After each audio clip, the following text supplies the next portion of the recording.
Nothing like a sprint to November to get the pulse kicking on all things people, power, and politics. Thanks for staying up late with us as we dive into all of it. I'm Roop Raj. I don't know about you, but it feels like my phone is constantly blowing up as we near November. Like, get this, today alone, we had the Vice President of the United States and her running mate in town trying to drum up union support, plus a news conference by former President Donald Trump. We'll get into what both of these camps had to say in just a second here. Plus, we're diving into the Arab American vote. You remember what happened at the Harris rally just yesterday with Palestinian protesters in the audience, and then the uncommitted vote last spring.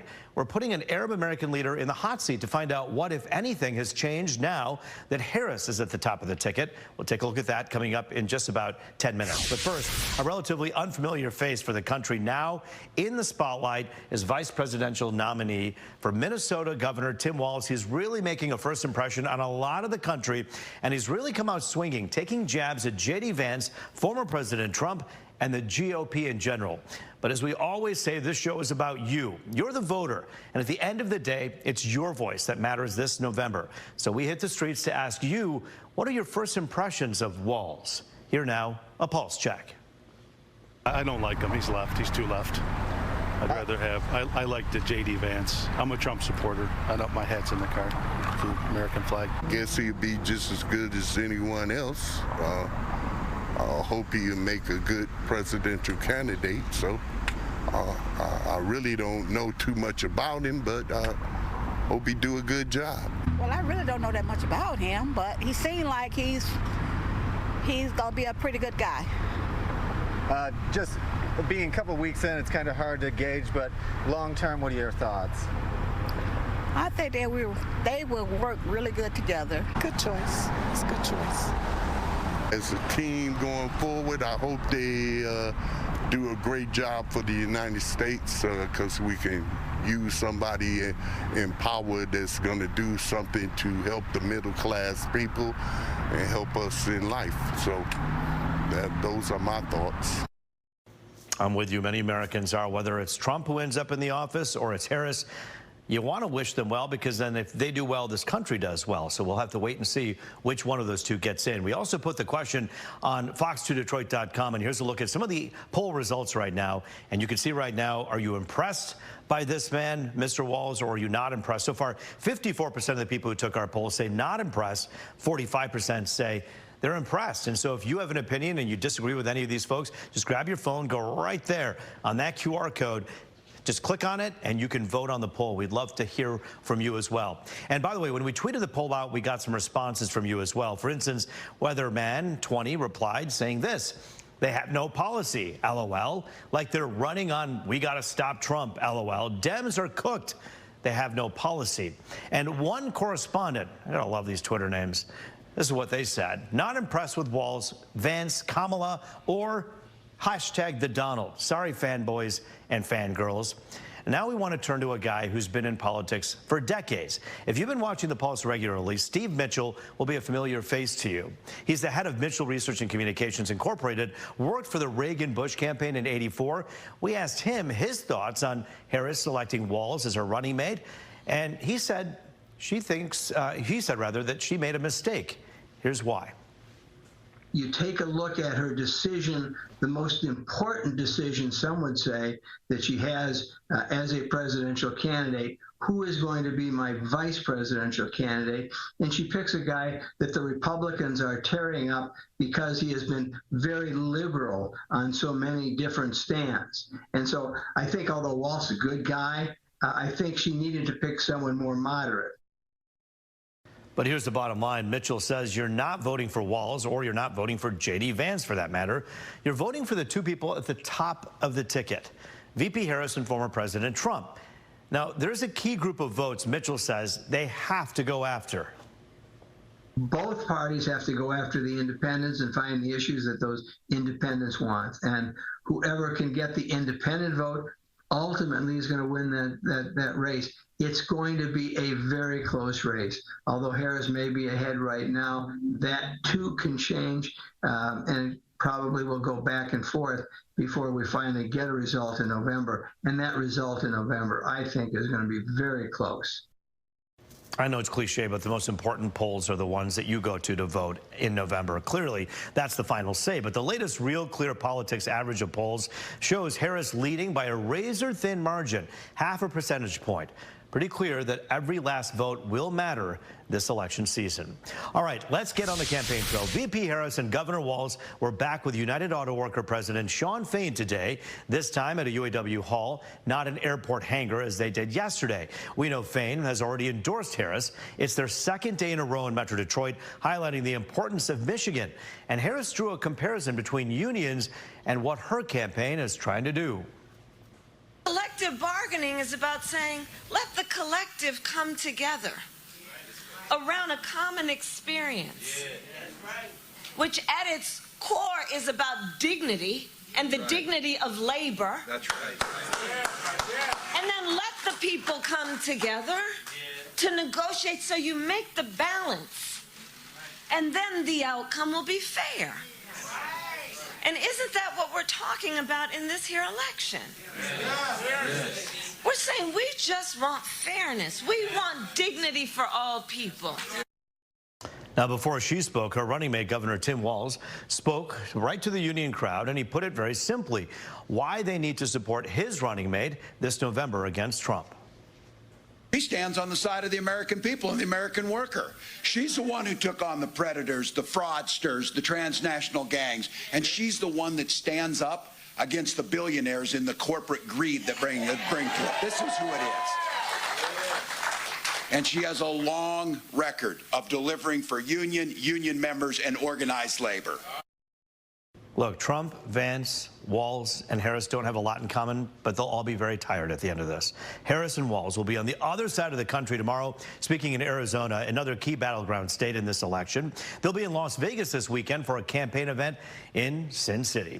All right, to the other side of the ticket now, former President Donald Trump bringing the campaign trail to his home. He held a news conference at Mar-a-Lago today where he touched on the abortion issue, repeating a claim he made in the debate that Democrats and Republicans wanted the issue returned to the states, even though Dems were in favor of keeping Roe v. Wade in place. He also said this about the issue in general. I think the abortion issue has been taken down many notches. I don't think it's a big factor anymore, really. And when people hear what I said in the debate, and I think I said it very well during the debate, we've brought it back to the states. Everybody wanted it in the states. And very importantly, and you think about this, assuming you have exceptions. If you don't have exceptions, it's a more difficult thing. At the same time, there are people that strongly feel that way, and you have to follow your heart, and you should follow your heart. But that issue is very much subdued. Well, in fact, 5 states have some sort of abortion measure on the ballot this November. Trump also warned about issues with the economy and public safety that could come to a head. Could end up in a depression of the 1929 variety, which would be a devastating thing. Took many years, took decades to recover from it. And we're very close to that, and we're very close to a world war. In my opinion, we're very close to a world war. We have people that don't know how to handle it. They're not respected. All over the world, they're laughed at. We show both sides here on this show, and you heard from both candidates just now. But there was some big news that came out of today's news conference. You know, the will they, won't they question that's been swirling around if Trump and Harris will actually debate. Now it seems that they likely will. Trump said he'll show up to a September 10th debate after all, and also committed to 2 more debates. One of those would be hosted by Fox News, the other by NBC. Now, the Harris campaign and ABC confirmed that September 10th one. But the other 2 have not been confirmed, so of course, stay tuned, but we will see them on a debate stage. Both of them have said yes to the one in September. Well, now for a moment that had some people going, huh? Senator Vance and the Harris-Walz camp nearly crossed paths in Wisconsin yesterday. Vance told reporters he had a little bit of fun trying to catch up with Harris, the 2 of them sharing the tarmac for their dueling rallies. That's when he said this. I just wanted to check out my future plane, but I also wanted to go say hello to the vice president and ask her why Kamala Harris refuses Why does she refuse to answer questions from the media?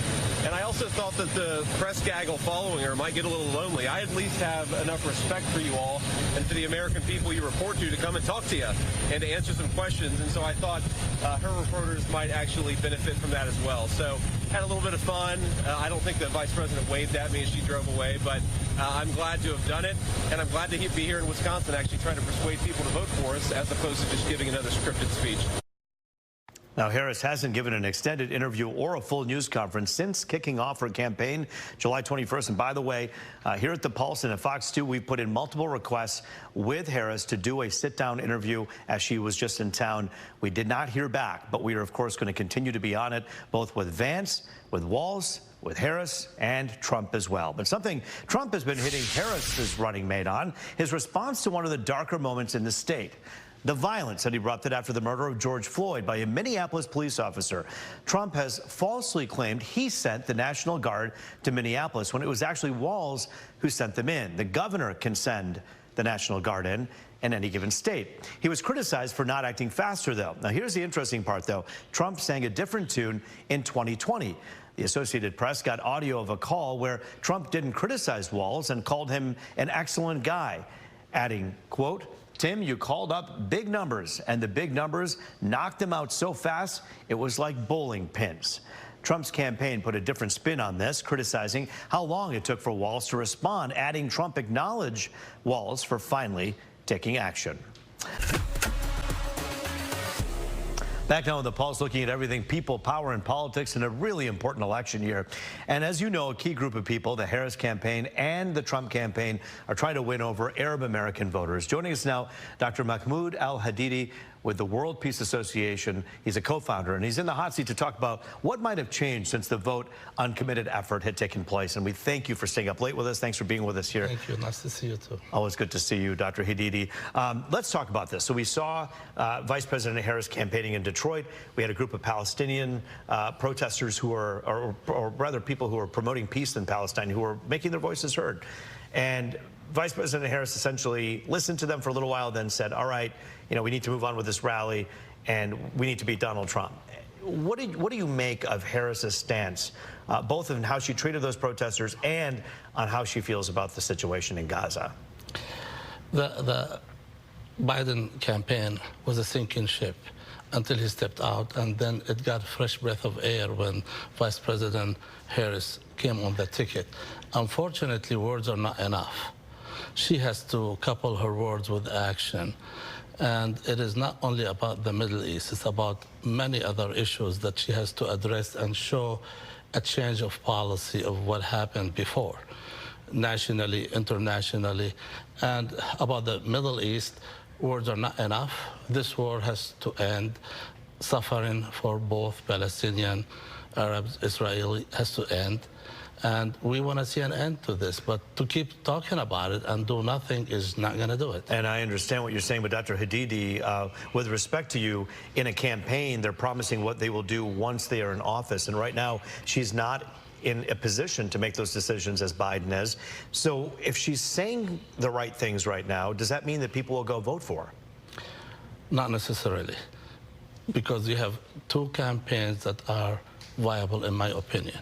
And Arab Americans and Muslim Americans are mostly independent now and watching what's going to happen, because there are so many other issues that are involved and they want to hear about them from both candidates. If I would humbly advise both campaigns or both candidates, there are three important things they need to do to decisively win this election. We do not want a president to win by, like you said, a razor hair win that's going to be disputed. We would like a win by 60-40, 55-45. But that's going to take people to vote and be inspired to vote. So let me ask you this. You have the pulse on the Arab American community. Right now, are they more likely, if the election was tomorrow, would they be more likely to vote for Trump or for Harris based on the Middle East policy? A lot of people are still undecided. And that's going to be based on what we see from the candidates. The first, we need to have both candidates address American Muslims, Arab American, with respect as part of this great nation, with equal rights to everybody else. What does that mean when you say treat them with respect? What does that mean? Showing up, having meetings, talking to, understanding? Feeling the pain address in the future, just like we're all fighting anti-Semitism. Hate crimes and hate discrimination has to be addressed equally, nationally and internationally. But the uncommitted vote was 100,000 people essentially making a statement to President Biden saying, we're not going to vote for you in the general election unless you change something. Now Harris is in his place as a candidate. What did change because of that? Her stance on Palestine is a little bit more sympathetic than Biden. Yeah, sympathy is really appreciated, but as I said, it's not enough. People are still starving. People are still being bombed. We still have the threat of the regional war that's going to extend to suffering to more Lebanese people, Syrian people, maybe in Jordan is going to get involved somehow. That has to end. Somebody has to stop this vicious cycle of violence and tell Netanyahu enough is enough, and tell the other side too, enough is enough. Is President Trump, based on what you've seen him do during his time as president, being able to keep peace in this world, extend himself to world leaders under a lot of criticism and heat? People said you shouldn't meet with North Korea's dictator, you shouldn't meet with Putin. But do you think he's more capable of handling a diplomatic solution to this than Harris? If we want to look at the track record, I think he was able to achieve some peace treaties in the region. And during his time, we did not have this threat of World War III or nuclear war that's coming. And there was more effort and success towards negotiation and an approach rather than with Vice President Harris, even though she's not the president. But during the last 3 years, we have not seen any attempts to de-escalate in Europe or in the Middle East. It was more bombs being shipped, sure, and more just words with no action. But Dr. Hadidi, and I know you're not committing to Trump or to Harris, but you're just giving your opinion on how Trump was able to handle things. Trump also met with and extended an invitation to his Mar-a-Lago home to Benjamin Netanyahu just recently, 2 weeks ago. Does that change anything for you, knowing that he did that?